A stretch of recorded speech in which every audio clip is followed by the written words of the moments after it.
Hey guys, welcome to my channel where I talk all about lash and beauty things. How fun. Anyway, in this video, I'm going to be running through doing a set of lashes, but most importantly, showing you how to use iPads or tape. Sometimes clients have different shaped eyes, different shaped face. Sometimes the iPads do not sit well on the face, so just keep on watching and we'll get to that. Always start your clients with a lash bath. This ensures a very clean base to start off with, and that's exactly what we want to stick our lash extensions to. Otherwise, they just might not have the best retention, and this is what I like to do. So I've gone ahead and used a specified lash shampoo, and I'm just rinsing it all off now.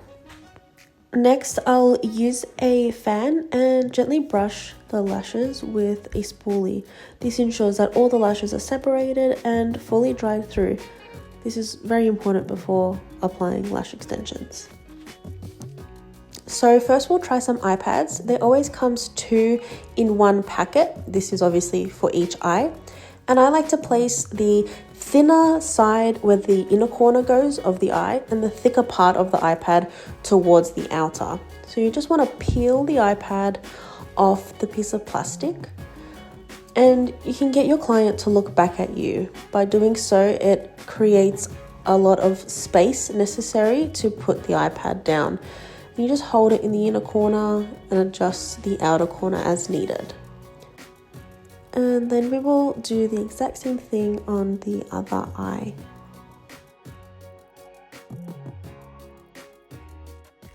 So now I've zoomed us in, and you can actually see how the client's natural lashes are being pushed up onto the eyelid from the iPad. So you just want to adjust that so it's sitting flat against the under eye. And sometimes it's really difficult. Sometimes it just doesn't work. Like the inner part might be scrunched up, the outer part might not sit properly. And in this instance, maybe we just want to take them off and try tape instead. Another reason why you might need to use tape is because your client is allergic to the iPads. iPads contain many different ingredients, and it depends where you buy the iPads from. They could have aloe vera, they could have calming agents, and a bunch of different stuff that might irritate your client's skin or even eyes. So you want to make sure that that's not causing any further irritation. You can get a tape that is skin safe, that is pretty gentle online. There's many places that sell it, and they don't have any harmful ingredients and don't include latex. So that should be really safe for your clients. And even though it might not look too comfortable, it actually is pretty comfortable and will definitely help if you can't use the iPads. So as you can see, still the tape that's been placed is pushing on the eyelashes at the outer corners. So you can just gently use your tweezers to lift up the tape. You can use your fingers, and you want to pull that down so that it's not pushing any lashes upwards and is sitting comfortably on the under eyes. See, that inner corner isn't being pushed up as much as it was before? That's fantastic.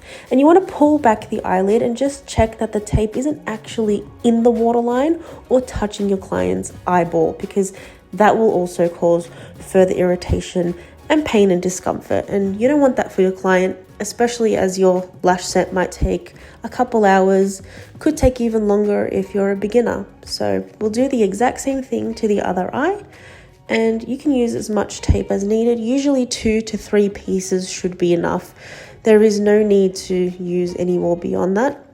If it just doesn't sit well, you can take off the tape and just reapply a new piece.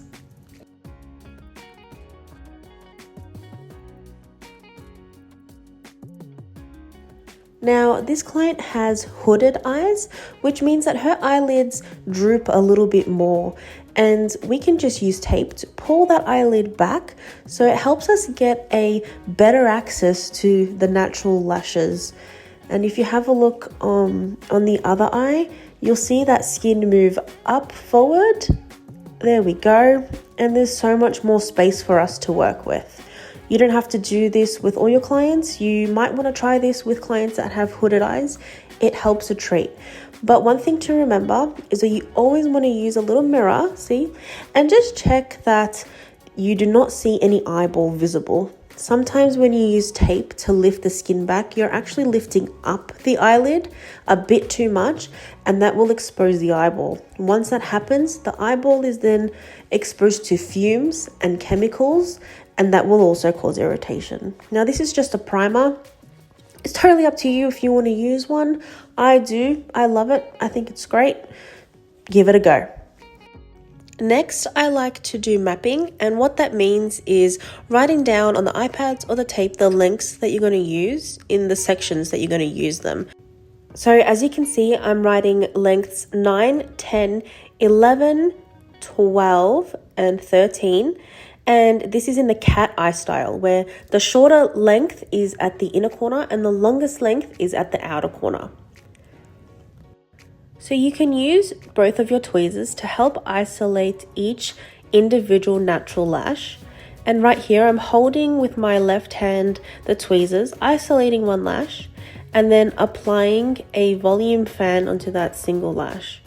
Always ensuring that the extension is only 0.5 to 1 millimeter away from the skin. You never want to have an extension too close that it's touching any skin.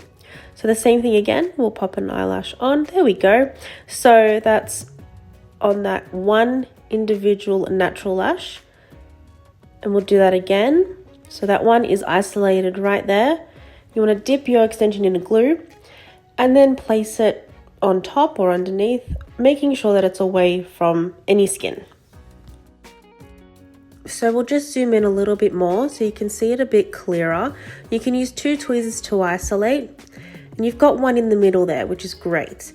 You grab your lash, whether it's a classic or a volume, in this case, I'm doing volume, and then you want to place it on top and making sure that it's not touching the skin again. And just repeat the process until the set is complete. So this one here, we'll be grabbing a 10 millimeter extension and placing it on one single individual lash. You want to keep going until you're satisfied with the amount of lash extensions you've placed on your client. And then you can get a spoolie, brush through the lashes to make sure that nothing is stuck, that there's no extension stuck together, and that it runs through the lashes smoothly. Once you're done, you can remove all of the tape, making sure that you do it slowly and gently, and that you might need to hold your client's skin or eyelid so that it doesn't just hurt when you're taking off any tape. So I like to lift up the client's eyelid just to ensure that the top eyelash extensions are not stuck to any bottom lashes. As we can see, that one was, and it was very easy to remove. Sometimes they're not so easy. So we'll just make sure that everything comes up nicely, and then we can remove the tape. So removing one piece at a time is really important because there might be bottom lashes that are wedged in between the 2 pieces of tape, and that won't feel very good when you're taking it off. Just be super gentle with your tweezers because they are sharp, and remove that. Also hold the skin if necessary. There we go. Now your client should be able to open their eyes and you're able to take some amazing photos and videos and make sure that your client is super satisfied with the set that you've given them. You might need to fan them as well. The eyes might be sensitive. It could be due to the light, could be due to fumes. So give them a little fan if you need to. And that's the finished look. I hope you loved this video. I hope it helped you guys, and please follow, like, and subscribe.